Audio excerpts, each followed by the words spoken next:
thank you all very much for coming. I'm sure that you are all still reeling from the film. I think it touches us in a great many ways. It's an incredible film, and one I think which should be compulsory viewing in Israel, but is not. It should also be compulsory viewing here, but is not. Emad, thank you so much for being with us tonight. We're delighted to welcome you back after 2 years, and it's a pleasure to be here at the Bertha Dock House to do this screening.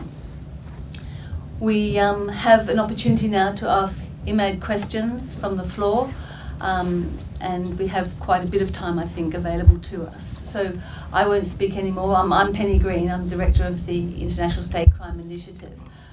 And I'd like now to hand over to Emad to talk a little bit about the film before we hand over to you to your questions. Emad, do you want to say something first about the film? Yeah, thank you very much, Penny. And thanks again for the Queen Mary and the Dock House, and to all of you. Thank you for coming.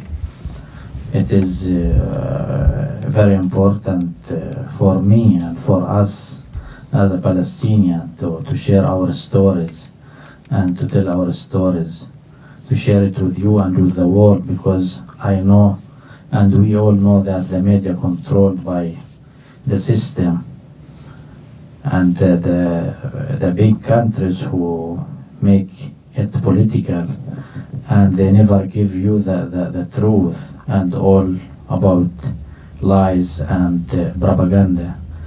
So I decided to make this movie through my story, because I thought it is very important to tell our stories before others hijack them. There's many people, filmmakers, who come from outside to Palestine to make movies or to cover the stories, because they have the resources for that and they have the fund to make it. It's not easy for us to make movies or to tell our stories or to make films, because we don't have, we have many problems. We don't have fund for that, or it is so hard to do that because nobody support you or sponsor you. But what's important is that for me, when I decided to pick the camera, I decided to pick it and to film and to document, to make a documentation, because it is my responsibility, and I thought that it is my part of the struggle. I want to be part of my people. So my people started the struggle against the wall, against the occupation, to return our land, and I thought that I have to be part of this, more effective. So I decided to start filming, and then I decided to make a film around my story. I started to focus more about the family side and the life and what's going around. Especially you see my son and my family in the film. So it's took me more than 6 years to make the film, and it was long time, and I think the story never stopped. The story continued. So many people, I think you will ask about the situation and what's happened after and what's is so, because I've been showing the film around the world, and it's always many questions, but the same questions people ask. So it is the solidarity. I think the solidarity is growing over the world, and many people who came to Belayeen groups or from universities or students, or they came after they watched 5 broken cameras to my, special to my village. So I think I sent the message, and this is why I made the film. My idea and my opinion to send the message to the people and to share it with you. So other things like why the film was very successful, and because it is a very touching story for everyone, who not every day that you see films like this, especially when you get inside the family life, inside and the personal perspective. So there's many things to say and to talk about the situation and the film, but I want to open the question for you, so you can ask questions. Thank you very much. Thanks, Emad. Can I have a show of hands then for those who'd like to ask a question? The woman at the back. We have a roving mic, so. Can I be heard? Don't Yes. hold it too near. First of all, thank you very much for very, very moving and brave personal testimony. I was brought up in the Middle East as a young child, so I have a very particular connection to this. But two questions. One technical. How did you film the hospital scenes? Who was filming then? When you were in hospital? Yeah, during this time I was working on the film and constructing the film. So my colleague, the Israeli activist, I asked him to film this. I just wondered. And also because it's not easy. Even when I was hit and I had this situation, I was taken by the army to this hospital. So it is not easy for me to go to Israeli hospital. No, I know. Yeah, not for me, for most of the Palestinians. Especially, I was asking the last month, 2 months, to get the permission to go to the hospital, and they refused to give it to me. Right. And also, how was the film received in Israel? It's the film. The idea, not just to show the film to the Western people. The idea was to show it to the Israeli society, to the people in Israel. Because you know why. So it was shown in Israel and it's streamed in some cinemas in Israel and the Israeli TV. And the response, it's different. It's not like the response in Europe or in the United States or other countries. There's good reaction or good response, but most of the response were very, very bad, attacking me or my village or in general the Palestinians. Next question. Do you want to wait for the mic? Because it's being recorded, it works What much is better. happening now? What is Could you do it through the mic, situation? please? I just want to ask about the present situation, what's happening in Berlin and what has changed during the It's on the ground, nothing has been changed. So you see the situation on the ground is getting bad and worse. So I don't see any change on the ground. And the focus now is being taken to another stories, another issues because of the conflict, what's going on in the Middle East, in Iraq, in Syria, in Yemen, in different countries. So it's what's going on in Palestine now. You see people getting killed, and nobody mentioned them in the news or in the media.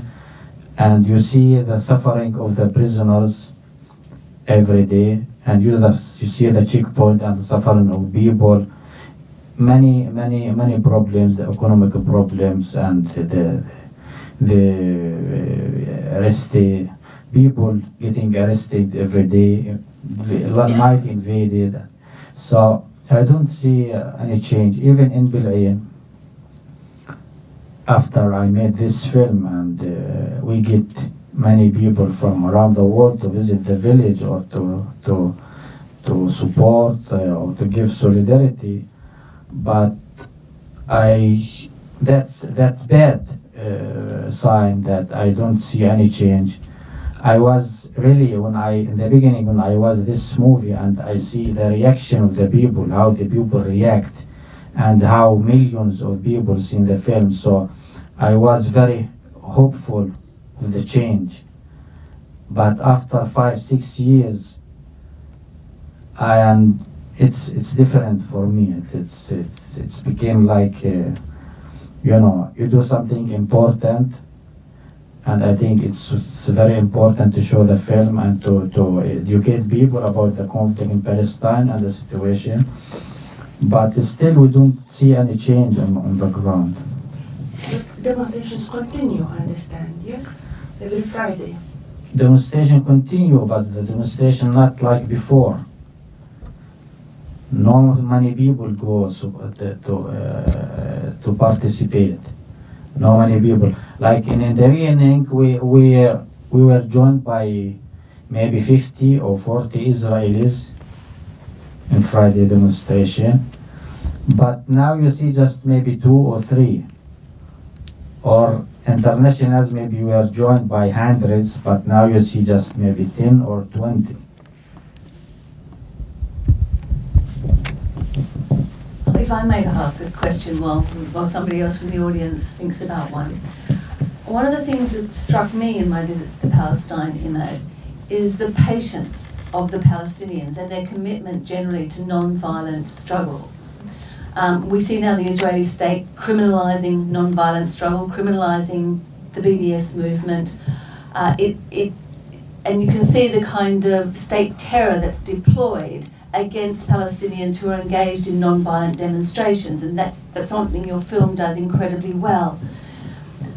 I wonder if you might comment a little about what you see in terms of the future, particularly in relation to young people. Your children, for example, Jibril, those children see their parents arrested. They see the violence of the Israeli state against the village, against their parents, their brothers and sisters. At what point do you think there may be a fourth intifada, for example? I mean, is this something that you worry about? I would like to start from the first intifada, from 87. So I was maybe 17, 18 years old, and I was arrested. So most of the kids and my age, they've been arrested in the first intifada. But the first intifada, it was, like we were under the occupation.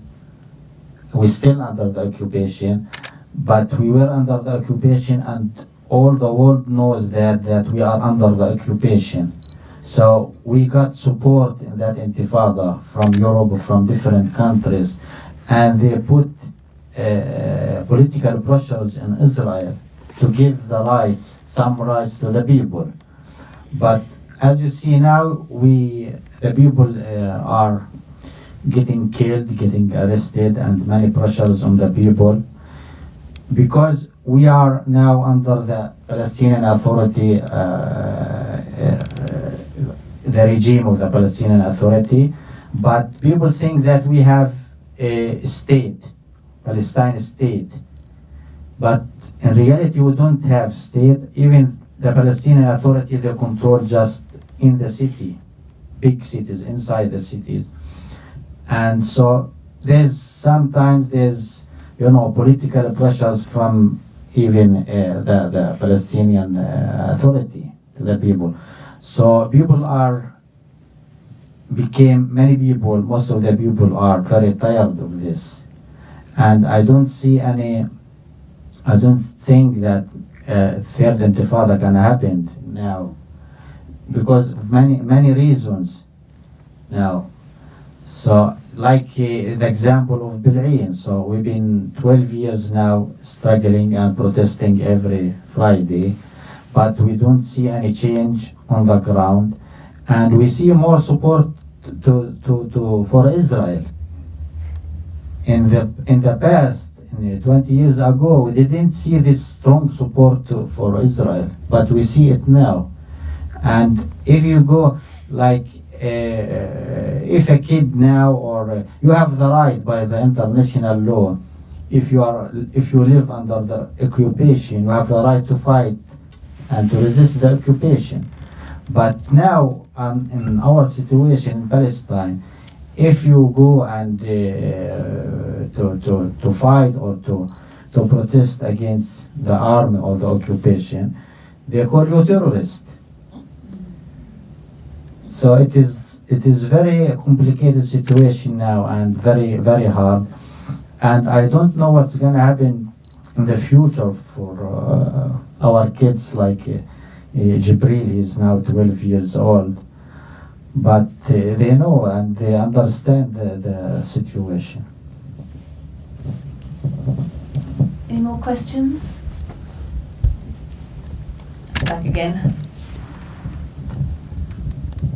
Do you see peace ever coming, and if so, how could it come to the Middle East? Or Palestine, let's start with Palestine, that's simplest, or simpler perhaps. It is very big question, and I see many realities around us, what's going on around the world, and like Europe and United States, they call themselves a democracy states and democracy people. But we are, as a Palestinian, we put the blames on the government of UK first, because our problem started from the UK, and they still continue supporting Israel, and they never do enough, or they are not serious of solving this problem. So we see most of the governments in Europe doing the same thing. And I think it's when we stop fighting for each other as a human, we lose our humanity. And I see the people, I see especially the governments and the regimes are losing their humanity, because you see how the world, what's going on, how people are getting killed in the Middle East, and kids, women, many people getting killed every day, and they are not doing what they are doing to stop this. So for me it is like the time will be changed. If you go back 60 years back in 48 or in the 30, you see the World War, the First World War and the Second World War, and you see how was Europe, how they destroyed Europe, and now you see how the Middle East being destroyed. So I think it is if I am suffering now and you are watching me, one day will come, the day will come for me to watch you suffering. So that's why we have to stand together as a human and to fight for each other, for the humanity and for peace. I don't see any peace in the coming future, is because the policy and the system who controlling the world, it is the same system. Even it is the political system in UK or United States or Russia or Europe, it is the same system. So it's more for them, more interest for them to start these wars everywhere. It is for them, it is interest and it is business. Other questions? I was wondering whether you have a new project and what is it about? The story never stopped, and it's my story. The film was my story and my people's story. And for me the story continues, so I never stop filming and continue the story.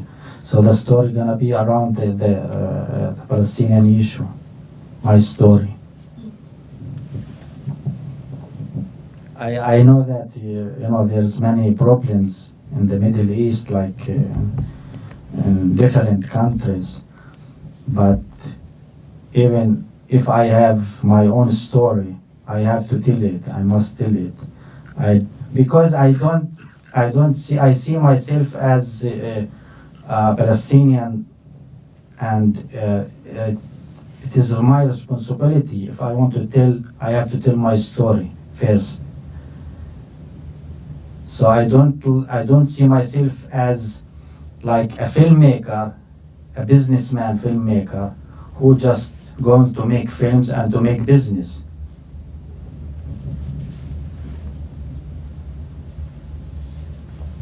have two questions here.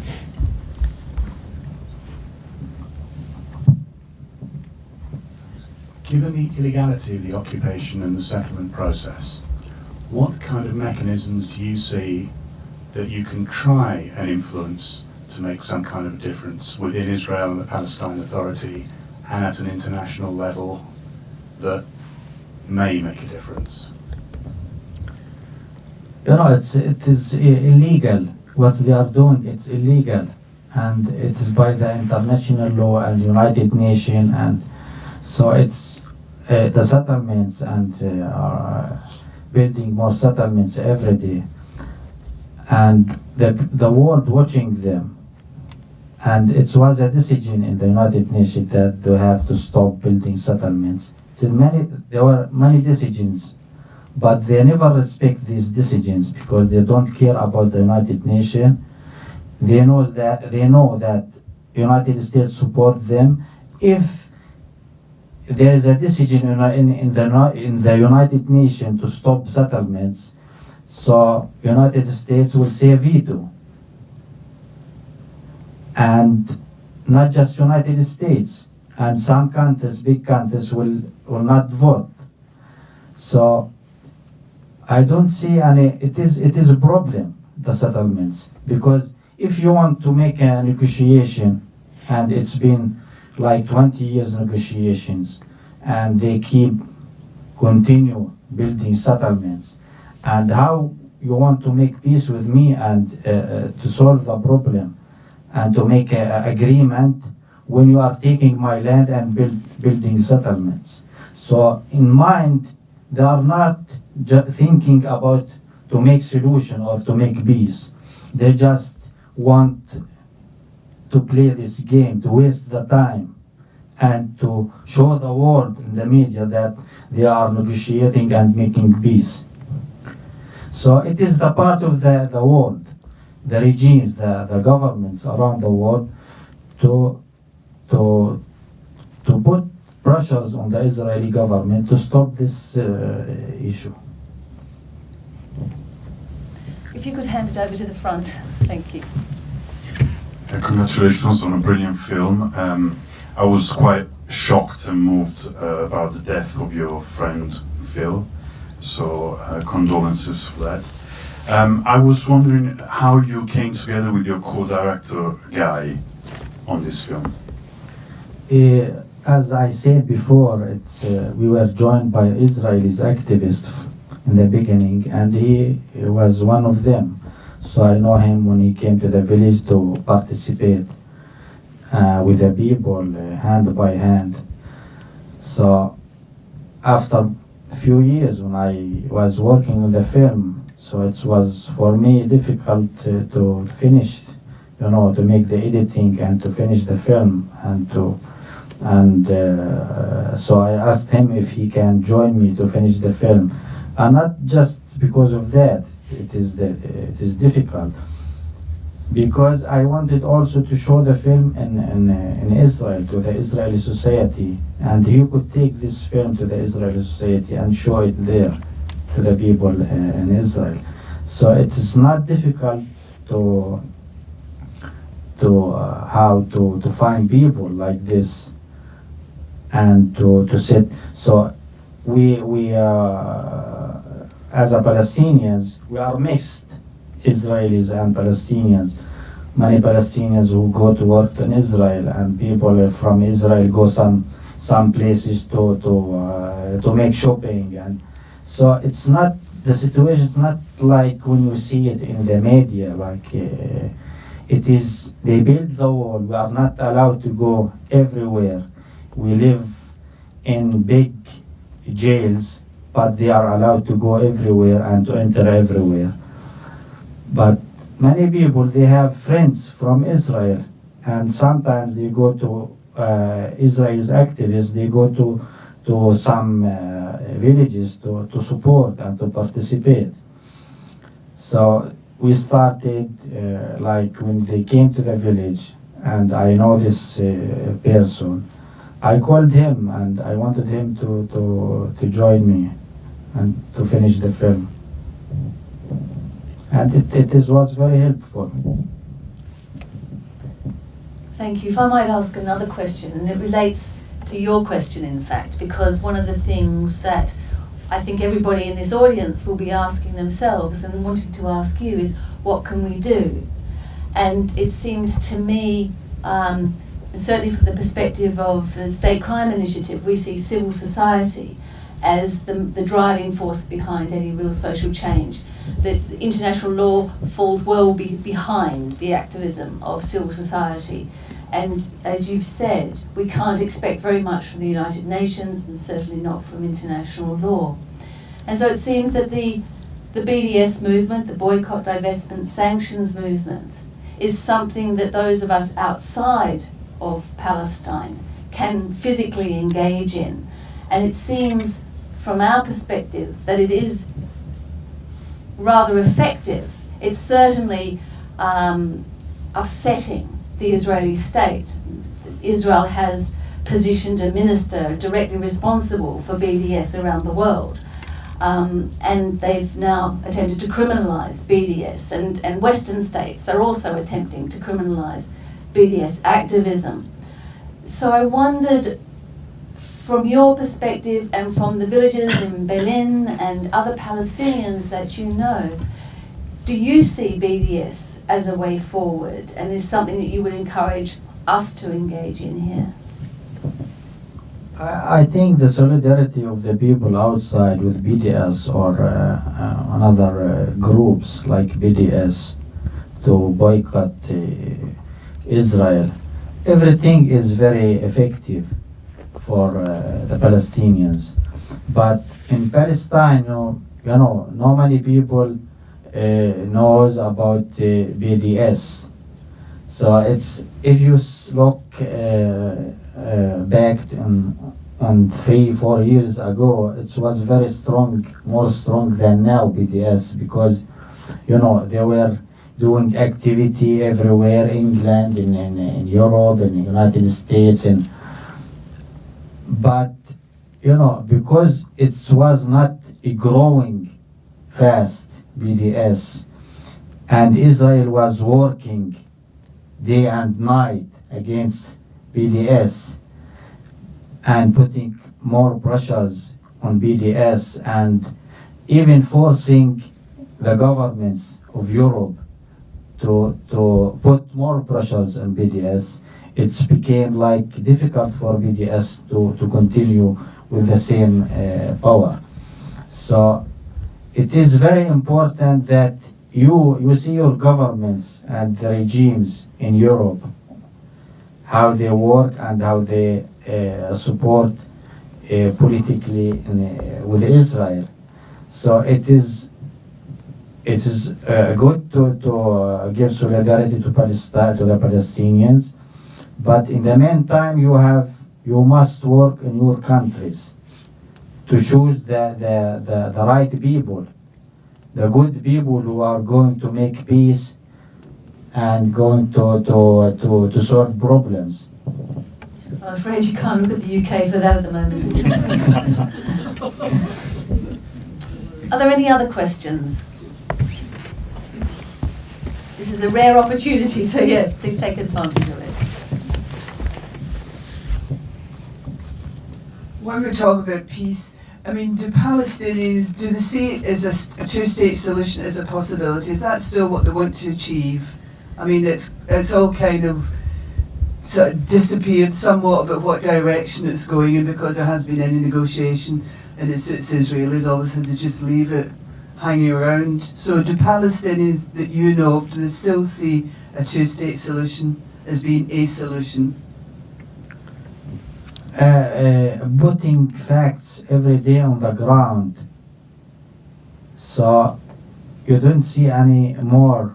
They are killing the chance to make two-state solutions, building more settlements on the ground and taking more land. So it is, you know, it's been, as you said, it's been 20 years negotiating, and what negotiating for what? Negotiating for two-state solutions. but in the meantime, Israel was constructing settlements and making very fast construction on the ground, putting facts on the ground. So I don't know, it is very complicated now because there's no negotiations and there's no pressures on Israel, and they are not thinking about to make a solution. But for me, and if you ask for many Palestinians, what you prefer, two-state solution or one-state solution, people want to live in peace. Two-state solution or to one-state solution. So we need justice and peace. We need to live and to build future for our kids, good future with peace and justice to everyone. But I don't see this interest from the other side to do that. I don't see it because you can't, it's not equal, the victim and the aggressor, it's not equal. So we live under occupation, and Israel is occupying our territories and our land and our life. But people don't understand that.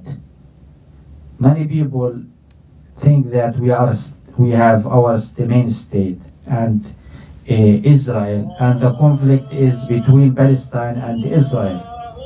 So they have first, I think what's important first is to tell the people and to educate people about the situation in Palestine and how the life in Palestine, how the Palestinian people live everyday life. And I believe that some people been to Palestine and they seen how the situation in Palestine, the reality.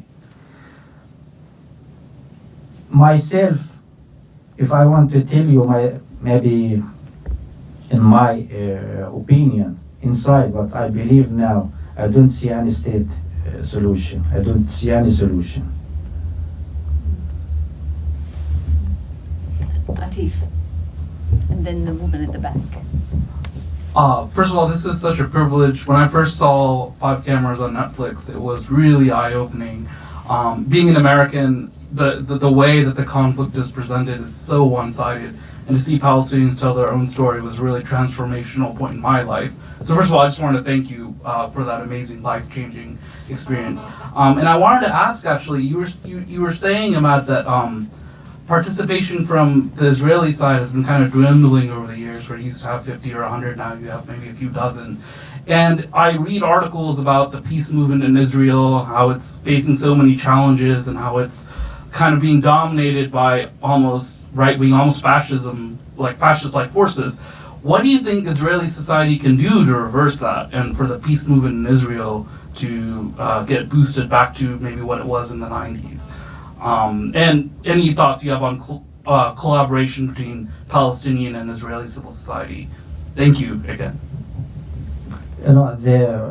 If you look to the Israeli society or to the Israeli government now, it's built by, it's very, it's the right government, and it is extremely right government. I remember when I was, 15, 16 years old, it was different. I was following the election in Israel because I was also working in Israel. So it was more right and left, and sometimes the left won the election and sometimes the right won the election. But you don't see that now. You just see right, there's no left. And extremely right in Israel. And most of the Israelis they vote for this government. That mean even the groups, the peace, Gush Shalom or another peace groups in Israel, they are the main people, they are not growing. So it's not very effective for the Israeli society, or for they can't influence the situation or the Israeli government in Israel and put pressures on them. They are not effective.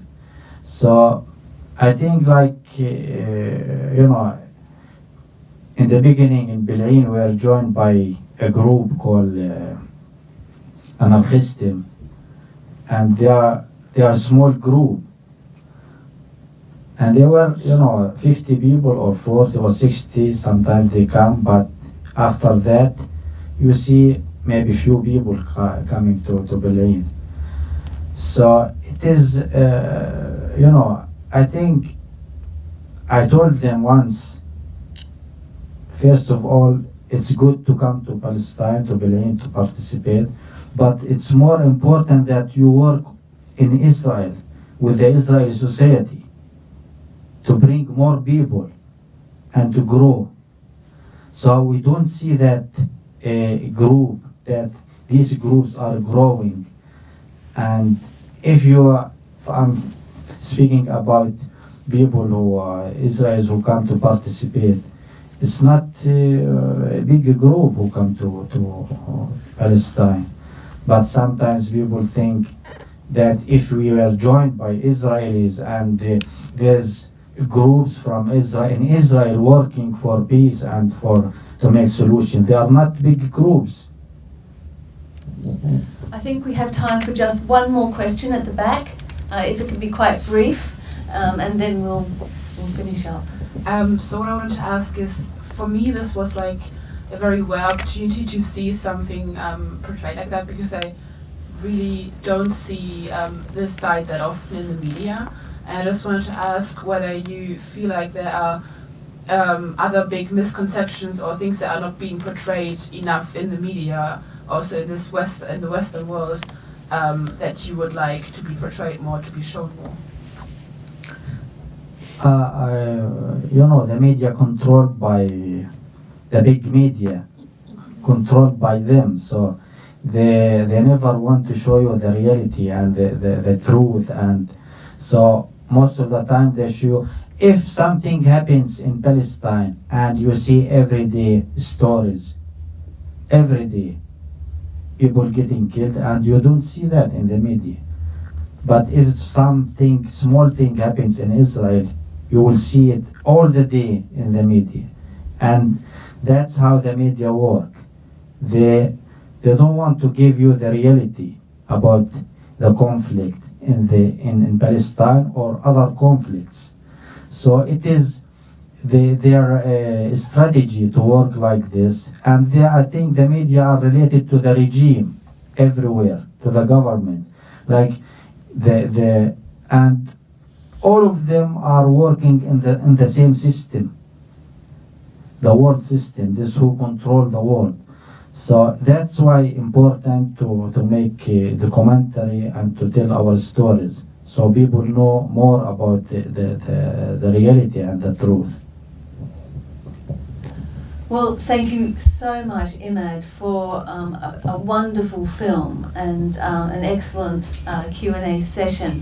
I think Emad's absolutely right. It's those everyday stories that we don't hear about that encourages me to think that mass tourism to Palestine is one way to resolve this question, because the minute you spend half a day in Palestine, you realize the true nature of the occupation and the true asymmetry of this conflict that is presented in a very different way in the Western media.